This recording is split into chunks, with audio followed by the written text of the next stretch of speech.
Hi, Jessica. Welcome to the Integrative Health Coach Success Podcast. Hi, thank you so much for having me. Yes, our pleasure. Thanks for joining us. I'm looking forward to kind of diving into the popular topic of female hormones with you and kind of getting your expert take on lots of either phases or how you kind of guide women through specifically changing hormonal-based function. What I would love to do to start is, could you share with our listeners what you're currently doing within your practice? And then we'll kind of talk about how you got started. Yeah, definitely. So right now, I feel like most business owners can relate to this. It's ever changing. So, it's not consistent, which can be one of the challenges, but I have consistently for the last 4 years been privately coaching clients, mostly virtually. I do have a few clients that are in Los Angeles that I've been meeting for the last 3-4 years, but I don't actually offer that anymore. So I work in partnership with my family business, Your Hormone Balance. And it's a business that was founded by my mom and sister to help women and men, but we do work with mostly women, advocate for their hormonal health and get to the root of hidden imbalances behind their symptoms. So we use an all-natural approach. We offer hormone testing via saliva, which you can do from the comfort of your couch, kind of like 23andMe. And then after you get your results, you'll get, depending on the package, hormone rebalancing guides that provide support for what to do next. So that usually includes, that always includes nutrition, of course, which is a huge foundation, movement, self-care, and then mindful supplementation based on your unique body and results. And one of our packages includes a coaching session with me. And so I work with mainly women who come to me after getting their results. And my job and my passion is really helping them take this information, which we do try to do a really good job of dialing in so that it isn't super overwhelming, but it is still a lot of information. And so taking that and saying, okay, you've received your results, you have an understanding of what's going on now within your body. There's probably a lot of light bulbs going off. A lot of women feel very validated finally, because many of them have come from traditional Western doctors who gave them blood tests, which is not as accurate as a saliva test. And, they said, I'm dealing with all these imbalances, or I feel like I'm dealing with all these imbalances. I feel this way and this way and that way. And the doctor kind of dismisses them, or the blood test results come back normal. And then they're more confused than ever. So finally getting results where it shows that there's these clear imbalances that match up with their symptoms can feel like a huge victory, but can also feel like, oh gosh, daunting. Now I have to change my whole life overnight. And that's not it at all. So I really support them in meeting them where they're at in their current lifestyle and, moving the needle in a way that's really sustainable and approachable without restriction. So focusing on foods that will support them, how to build meals to balance blood sugar levels and hormones, how to really figure out how to fit in movement that's going to support their hormones. A lot of women are over-exercising, which we can get into, and under-eating, and then helping them understand what supplementation might be supportive without taking way too many things, because sometimes we get into this place where we've made this financial commitment and we're ready to get started, and then we want to do everything overnight, and that can lead to burnout. And so really helping women to avoid that and feel really excited about the next steps, knowing that it's going to be a layering on process each week, not a overhaul overnight. So that's the main job that I have right now. However, I have also created my own line of superfood latte blends that are plant-based and sugar-free, just supporting people getting off so much caffeine, but also having a morning ritual to look forward to. So I have 5 different blends. I have cacao, matcha, chai, I have a golden chai, I have seasonal blends. So that was kind of something that popped up organically in the last couple of years. And then I also do some brand partnerships and collaborations. I'll do events and retreats sometimes as well. So again, it is ever changing, but the majority of my time is spent with our clients and also working within our business. So I do a lot of our social media, marketing, newsletters, affiliate partnerships. It's a lot, but I really enjoy it. Yeah. And I think with most people are kind of in the health and wellness space because it's so multifaceted, right? Like you can kind of have your hands in a bunch of different things, like you probably saw this gap where, okay, if I'm wanting, clients to cut down on their caffeine consumption, like what do we replace it with? And like, there weren't any good options. You're like, aha, I know, I'll make my own. Totally. Exactly. Yeah. And so things ebb and flow and come up naturally, which is a great way to kind of move through it. So I'm curious, is this something you've always done? Did you kind of like know that it's what health coaching was something that you wanted to do like right out of school? What was your kind of journey towards where you're at now? Yeah, so it was not. My mom, who is the founder of our family business, she has pretty much always been a health educator. Not always in hormone health, but she has been in the field of hormonal health now for over 30 years. So most of my life.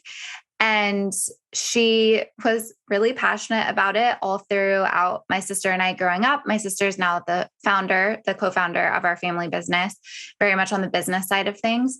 But both of us would kind of just roll our eyes at the dinner table when my mom would talk about hormones and say, you're probably moody because you need more vitamin D, or do you know where you are in your cycle? And it's like, okay, mom, don't care. Don't want, are you sure you want to go on hormonal birth control? Because here are the downsides. And it's like, yeah, I don't want to do the natural stuff. I need to take hormonal birth control. I don't want to get pregnant, blah, blah, blah, And so she had the best intentions at heart, but my sister and I were often just really annoyed, constantly hearing about it.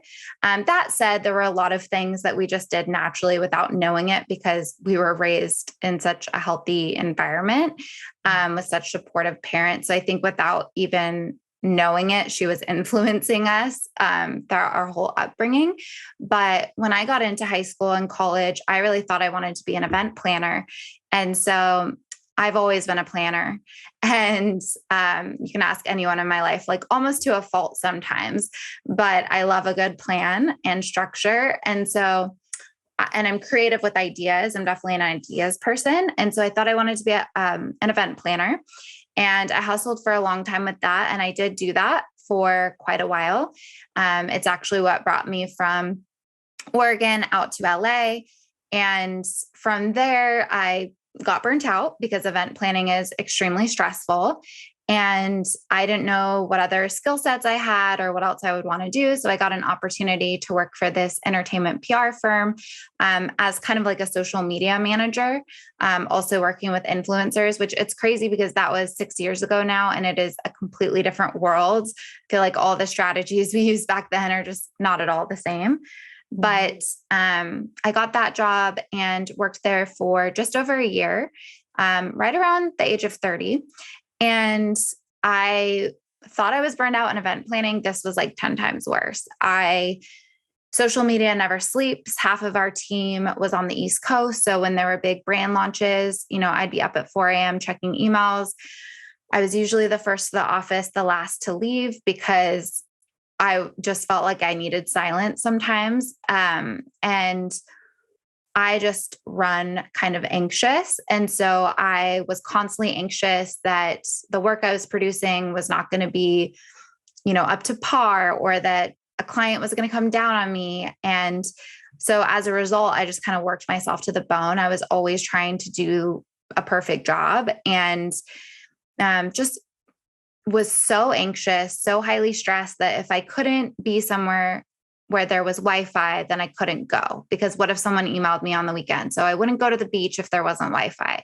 I was constantly checking my phone at dinner with my husband. I felt like, I was always in my fight or flight, and there would be little things that would go wrong, glitches on Instagram or whatever. And I remember one weekend, it completely destroyed my whole weekend because there was a glitch that happened and I thought I was going to get fired, and I just could not even relax or sit still. All I wanted to do was go back to work on Monday to see what was going to happen. And everything was fine. I actually got praised for the job that I did, but I would do this to myself all the time. I wouldn't take a break. I'd work through every lunch, and I got so stressed and was not treating my body well with nutrition. I was very much just trying to eat low calories so that on the weekends I could let loose from all the stress of the week and go do bottomless brunches. And if I was working out, it was, quote unquote, my therapy. So I'd be doing HIIT training 5 times a week. And as a result, I started developing these debilitating migraines. And I've had migraines in the past. It's something I've always kind of dealt with, but they came back with a vengeance. And I just could not function. I had to take time off work. I was just really sick, and I felt like no one really understood except for my immediate team. And in that time of healing, I started spending time researching. Long story short, I saw a lot of doctors who prescribed me prescription migraine medications like Imitrex and Relpex. And they ended up creating what's called rebound migraine, where essentially every time the pill works, but then once you stop taking it, you basically go through withdrawal, which causes another headache or migraine. Mm-hmm. So it creates this vicious cycle of dependency on the drug. And I learned about that, and I decided there has to be a better way. And so I kind of just channeled my mom. Honestly, I just said, I'm ready to hear her. She always raised us on whole food nutrition and taught us about reducing stress. And so I went back to her. I asked for her advice. I did my own research, and I went through an elimination protocol with different foods that could be triggers. I reduced stress, and I got rid of them by myself. And through that process, I had this light bulb moment of, I want to help other women do the same, not only with migraines, but food, because I finally, in that process, found a healthier balance and relationship with food. And having yo-yo dieted for 12 years, getting to a place where I felt a little bit more freedom. I will say I was not completely healed of it. I still, looking back, had a lot of restrictive tendencies, but I wanted to do the same. So I started researching how to become a health coach. I found the Institute of Integrative Nutrition, and I just had this epiphany that it's what I needed to do.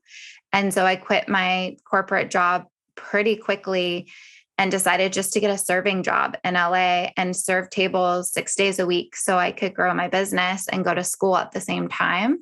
And from there, obviously, I think entrepreneurship is often glorified, and you hear people's stories and it's like, oh, I just quit my job and then I became a health coach. And that's not at all what it was. I had to hustle my little butt off, and it was like a whole different type of stress, but it was better because I was working towards something that was for me and that I was excited and passionate about. But it took, some years to get to the place where I could be financially self-sufficient. But it just so happened that my mom was leaving her job as director of education at ZRT Laboratories, a hormone testing lab. I was graduating IIN. My sister was working in new business development for a catering company. So we all kind of just joined forces, and my mom started consulting.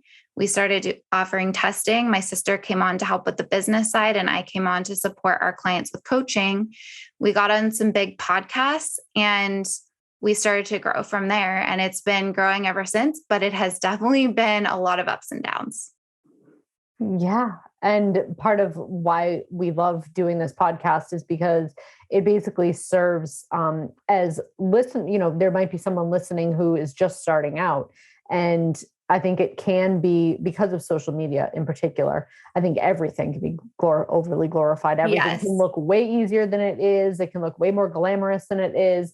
And it's, I think, important for a lot of kind of aspiring health coaches to hear that even though it's what you want to do, it's going to take some sacrifice. It's going to take some hustle. It's going to take some planning, right? Like your planning probably is still, your love of planning is still serving you and your clients well, mm-hmm. right? Like you're still making plans. You're just not making event planning. And it's a really important thing for, I think, anybody to recognize that you can do it. It's going to take some, maybe sacrifice and some, strategic strategy on your part to where you can get to the point where you have a business that's thriving and you're not having to kind of work 2 jobs. But yeah, we have a lot of people who, are in even, I've been interviewed bankers. I've interviewed a guy who actually, he was a writer for The Simpsons, right? Like these are people that have high powered jobs that are doing very well that are just like, this is not serving me anymore. And they kind of stay in them while they're learning and then slowly transition, right? And being able to kind of do that is a great way to slowly get to the point where you're doing something you're passionate about. Yeah, absolutely. And I don't think that for everyone, the choice is right to quit their job and maybe do what I did. I mean, I did get another job, but it was a serving job and, not the greatest pay, but it allowed me a lot of flexibility and I could kind of set my hours. And at that stage, the job that I had was so stressful that if I were to go back to school on top of that, I just would have been a wreck and I would have made my health issues worse and probably would have grown resentful of the school that I had to do on top of it. And I just wanted to be able to put, a healthy dose of time and energy into schooling and growing my business without, completely burning myself out, which would be counterproductive and intuitive to the whole message. Yes. Yeah, absolutely. And I think it's, the other portion of it, I actually so I did something very similar. I was actually a criminal justice major and I hated my job. I was like doing shift work hours and it was just a complete nightmare. And I got a nannying job and went back to school. I actually went to IIN too.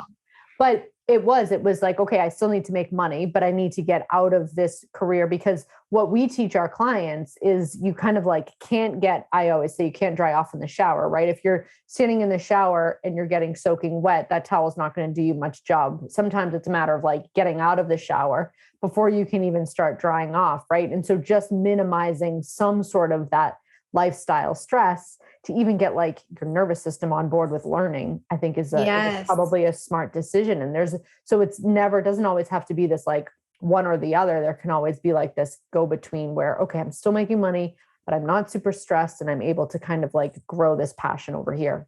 Yeah, exactly. It's really well said. Yeah. Okay. So I would love to know, so some of your own personal stories obviously fed your passion for kind of working with women now. It sounds like you kind of have this hormonal based expertise, but before we started recording, you shared that you kind of break things down into the 4 phases of hormonal cycles. I would love to kind of know how you present that to clients as far as the hormonal phases being the 4 and what you typically do as far as lifestyle, nutrition, movement in kind of each phase, if you wouldn't mind sharing a little bit of that. Yeah. So I should also preface it by saying that during that phase of extreme stress for me and migraines and weight yo-yos, I also was dealing with a lot of hormonal imbalances. And I had been on hormonal birth control for over a decade, despite my mom not, hoping that I would, go a different direction. I was afraid to get pregnant. And so I stayed on hormonal birth control. And when I came off of the pill, I was not able to regain a natural cycle for, a year and a half. And I hadn't had, for some women, for those listening, it's important to note that on the hormonal birth control pill, I hear a lot of women saying that they still get a period, but that is actually just a withdrawal bleed. It's not a real true period. It was actually created by marketers who, when they created the pill, they were afraid that women would be a little bit put off or scared by the fact that they just didn't get a period at all.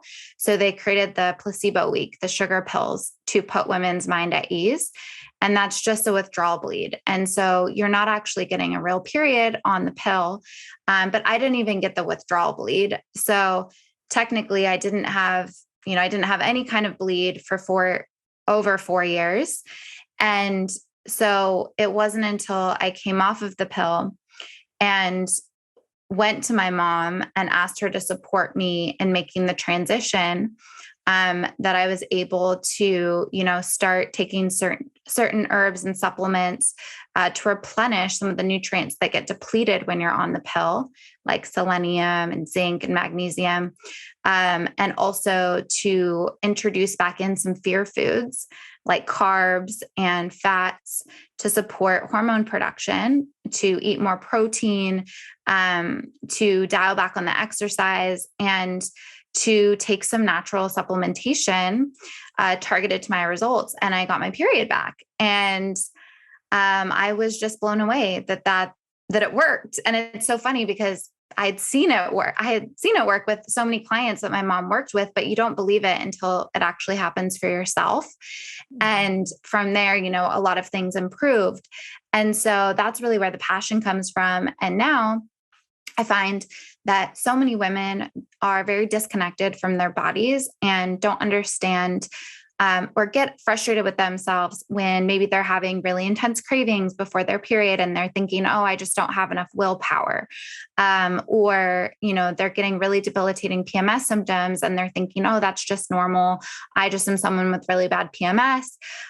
Or, they're extremely tired on their period and they're trying to force themselves to a HIIT training workout and getting down on themselves when they just don't have the energy to complete the class.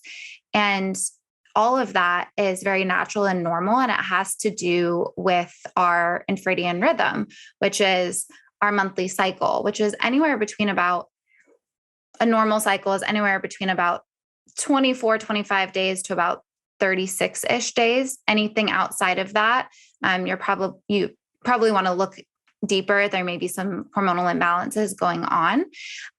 But during that cycle, and again, I want to make it clear that a lot of times when we ask women, how long is your cycle? They will answer by saying, 5 days. But that's your period. Your period, if you bleed for 5 days, that's the length of your period. Your cycle length is day 1 counts as the first day that you start to bleed. And the last day before your next period is the final day. So you would mark that on the calendar. Okay, June 14th, I got my period. That's day 1. And then, July 15th, that was the last day of my period. Okay, that's a 30-day cycle. And so that's the number of days in your cycle. So just want to say that before. And then, so phase 1 of the menstrual cycle is your menstrual phase. And that's the first day of bleeding is day 1 of your cycle. And that lasts anywhere between about 4 to 7 days, depending on the female. Again, anything outside of that is we want to do a little bit of investigation. And that really is just the shedding of the uterine lining. And I'll go back to some things to take into consideration during each of the phases, but just to give you a quick overview.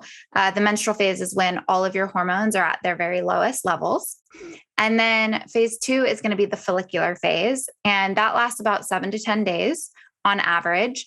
And that begins the day after your period ends.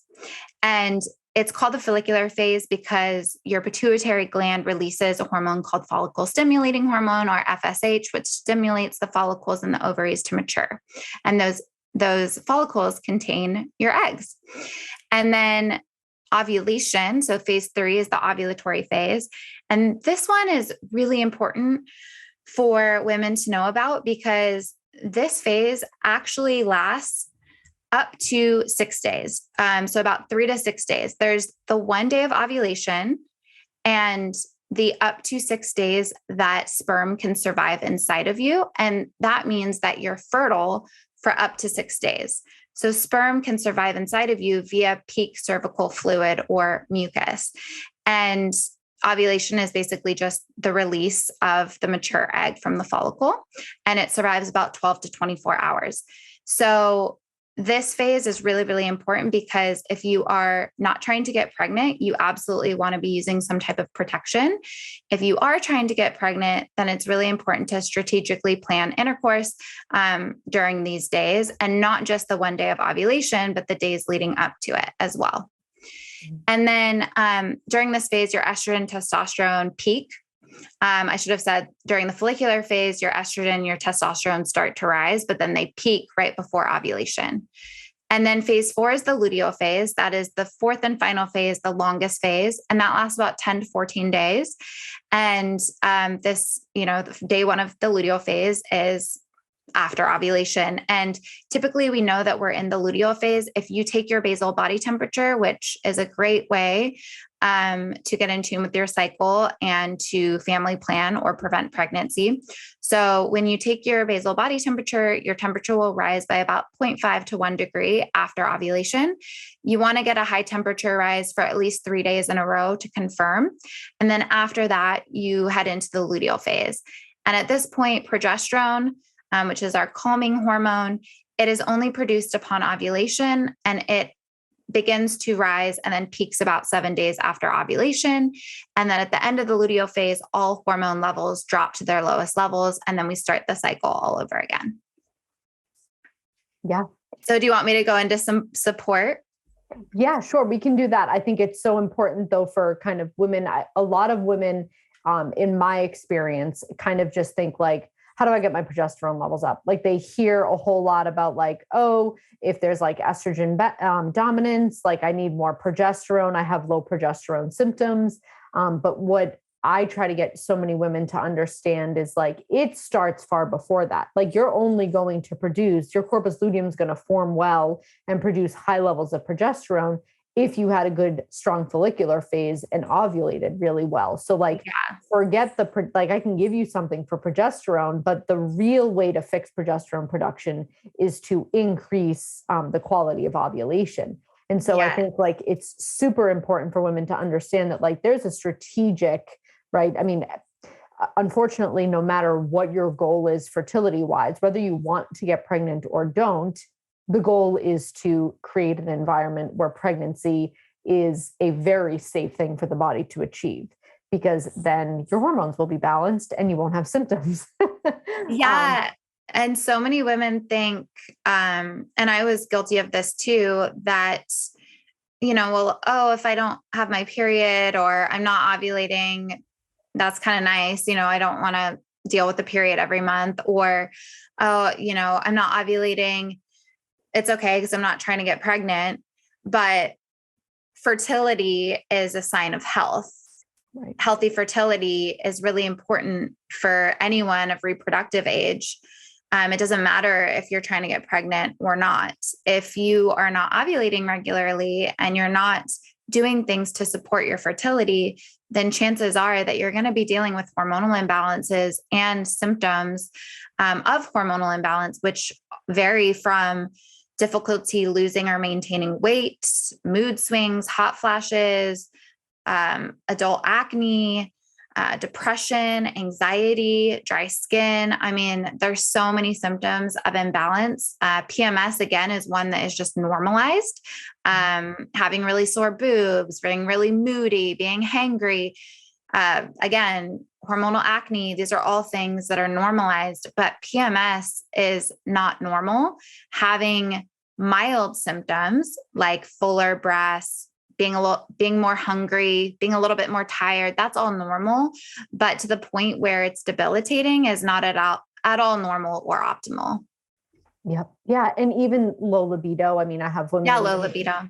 Their mid 30s that are like, oh, my libido is super low. I don't want to get pregnant, but like I have a low libido. And the truth is again, if your estrogen and your testosterone aren't rising, I mean, that's where libido peaks, right? It's essentially to keep our species alive. If you're not ovulating well and your hormones aren't rising and falling the way that they're supposed to, that libido doesn't exist for a reason. It's partly because your body's trying to either prevent energy output, it's trying to keep you to, trying to conserve energy, or it's trying to protect a body that's malnourished or low energy from getting pregnant. So like libido is another huge thing that I see a lot of women complaining about. And again, like, even though a woman may not want to get pregnant, we still have to address that same hormonal rise and fall in a very similar manner. Yeah, no, absolutely. I'm glad you mentioned the libido one, because that is huge. I feel like 90% of clients that we work with have that and have come to us just feeling like it's normal. They've always had it. Mm-hmm. They love their partner. They're attracted to them, but sex is literally the last on the to-do list. So, and some of that is, a lot of that is hormonal, but also a lot of that is stress related and not being able to be present.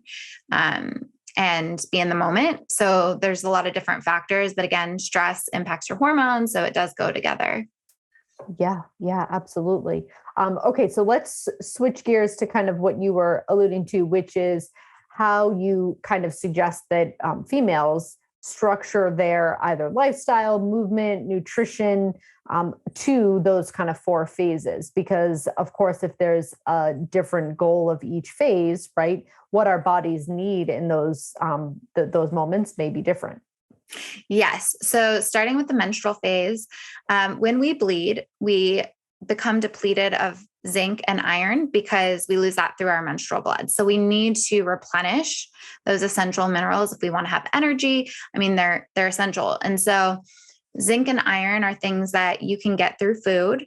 I love beets. They're a great source of both of those things, but also red meat.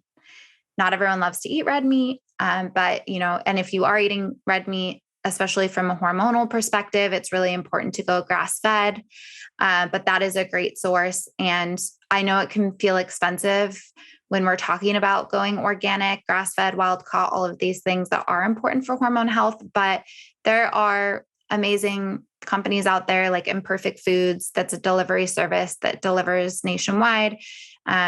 That has really good prices on all of these things. And, farmers markets, you can also use the Clean 15 and Dirty Dozen lists for your vegetables to prioritize what you purchase organic.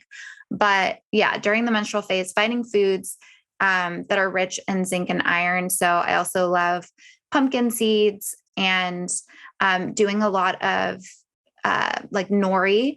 So sea veggies, if you like sushi, making your own sushi at home or using nori wraps, kelp noodles, things like that.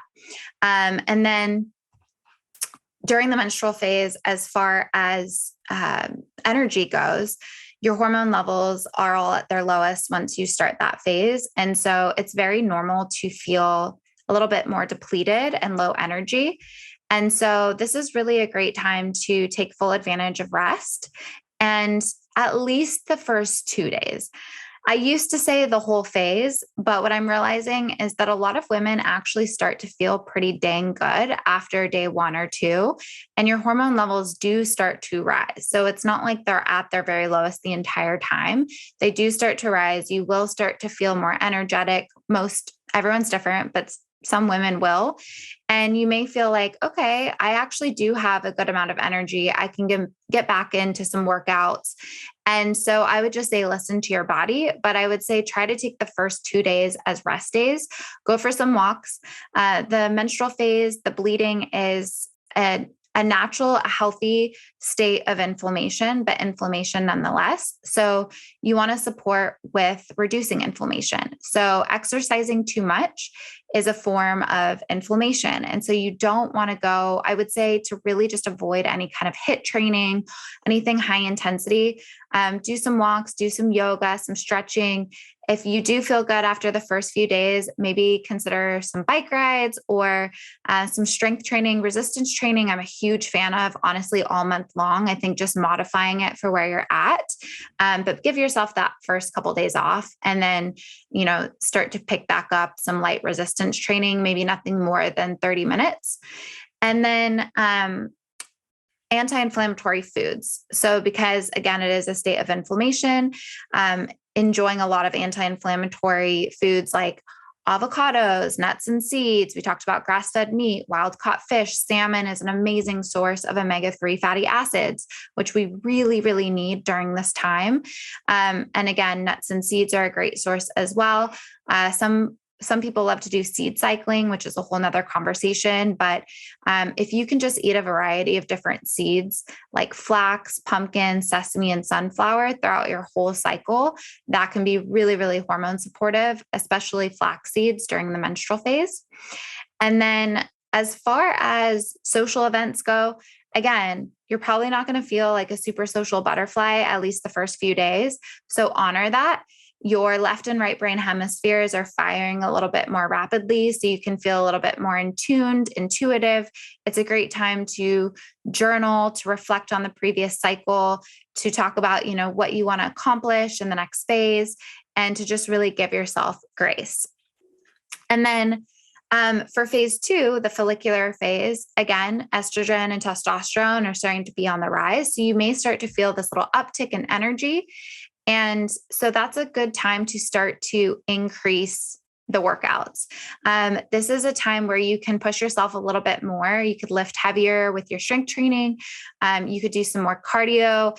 It's a good time to try new things. So if there's a new class you've wanted to try or a new hike, really take advantage of this time. But again, we don't want to go 0 to 60. So if you were just resting and doing yoga, then doing, 5 days of crazy classes, you're going to feel burnt out and your hormones are going to reap that as well. So try to go in gradually. If you were doing 2 days, go up to 3, then 4, and balance it out and just see how you feel.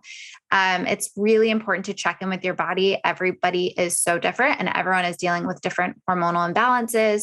So you can't really compare yourself to what anyone else is doing. But in general, this is a good time for a little bit more cardio and high intensity. Your metabolism is a little bit slower during this time. So you can offset that with a little bit more exercise, as well as eating lighter foods. So salads, more pressed veggies, vibrant foods. As your hormone levels start to rise, you really want to support the liver in excreting some of that excess estrogen so you don't become super estrogen dominant. So the livers and the gut go hand in hand. So things like sauerkraut, kimchi, kefir, liver supportive foods are also things like protein, which are amino acids. So making sure that all month long, you're getting enough protein, but especially being mindful of it here. For most women, I recommend at least 0.8 grams of protein per pound of body fat. And I guarantee if you track it, you're probably not getting that much. Most are not. And, up to a gram per pound of body fat, but start small, work your way up. And then for the ovulatory phase, this is really where I said, estrogen and testosterone peaks. So this is the best time for high intensity. It's also where you might find yourself hitting some PRs at the gym with your weightlifting. Again, listen to your body, be mindful, don't overdo it. You don't want to catapult yourself into worse imbalances, but your body, especially when balanced, can handle more. Mm-hmm. If you feel really low energy and you have very low libido right now during the ovulatory phase, that is a sign that you probably need to get your hormones checked and that they need some TLC. Because during this time is really when you should have the highest energy levels. Your libido, your testosterone peaks as your body's innate way of getting you in the mood for sex, so that once ovulation hits, you're able to create a baby. And so our bodies are really smart in that way. And so if you feel a little bit more frisky, you feel more energy, you feel more attractive, you're noticing the opposite sex is maybe even, or whoever your partner is more attracted to you during this time. That is your biology as well. And then your metabolism is still a bit slower during this phase. So again, lighter, more vibrant foods, but not restricting. This is not an excuse to go on, some extreme diet or a juice cleanse. It really is a time to support your body with protein, fat, and fiber.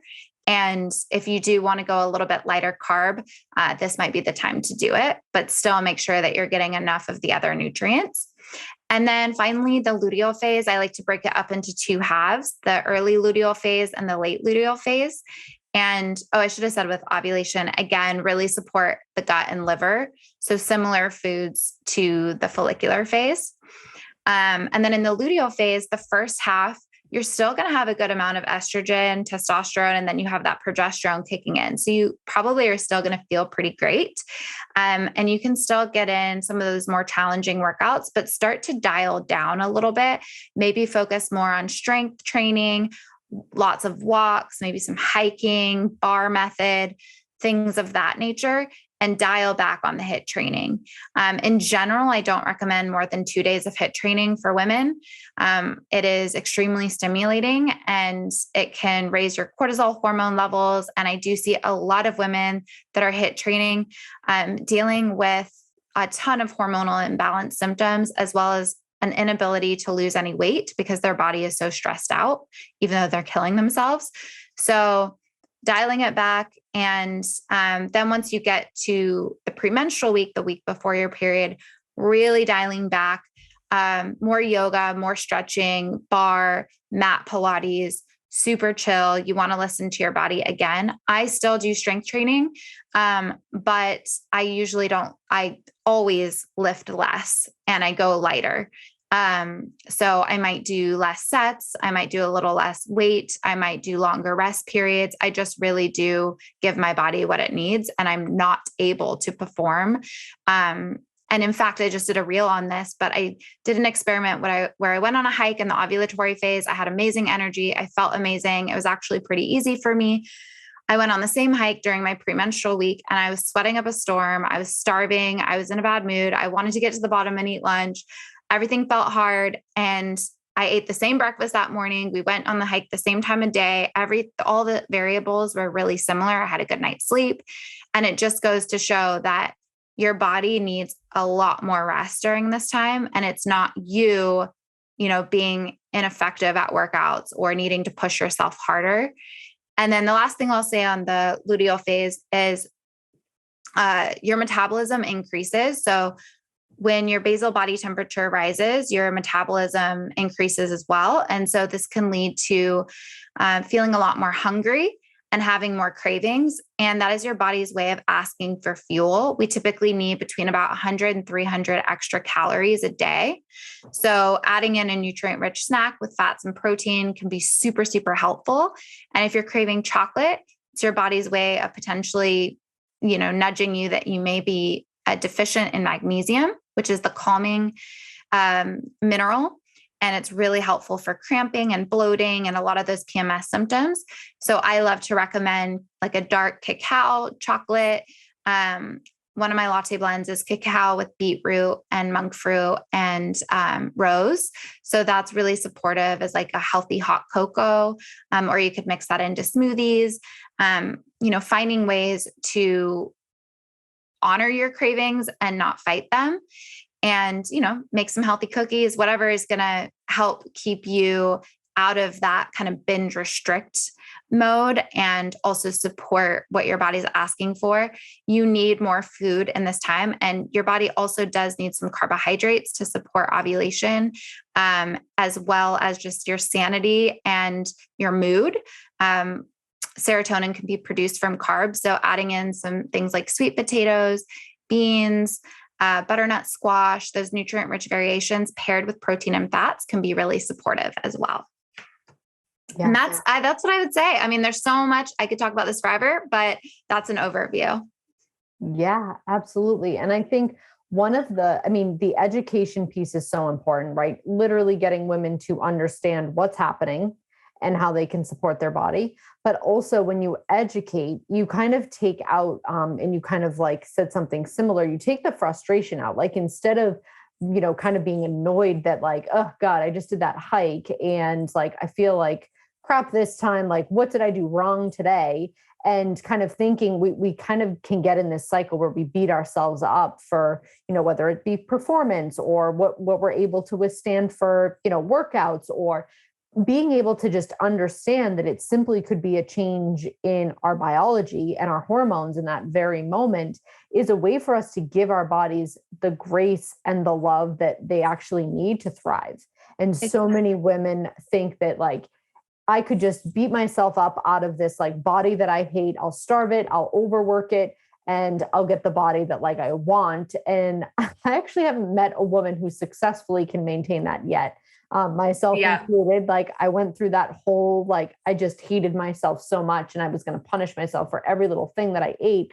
And most women who kind of go through that journey report that it wasn't until they actually loved themselves right where they were and gave their body grace and truly appreciate, like when you think about the intricacy of these hormonal rise and falls and what's meant to happen and how that, like our bodies as females specifically are amazing at what we are meant to achieve, what our bodies are meant to do. And if we can find some like true love and appreciation for that, our bodies respond in a much different way. Like weight is just actually not a problem anymore because your cortisol is not sky high. Your inflammation isn't through the roof. Your hormones are starting to balance. And it's just so much easier to get to the place where you want to be aesthetically. Absolutely. And on top of that, I find that majority of women that I work with, without even realizing it, and myself included for up until very recently, are eating in a calorie deficit and are thinking that they are fueling themselves with enough and that they have food freedom. And it's like, no, you're eating 1,500 calories a day and your body needs, over 2,000 or whatever the number is. Everyone's different. But once you start to, especially like I said, in the luteal phase, you honor your cravings, or really all month long, you honor your cravings and you fill yourself with food that not only feels good, but keeps you full and satiated and happy, and your mood stable and you're sleeping well. And there's all these other biomarkers that you pay attention to versus just the number on the scale. You realize, oh, wait, maybe I'm not eating enough because I'm not really sleeping that well. And I am constantly thinking about food and beating myself up.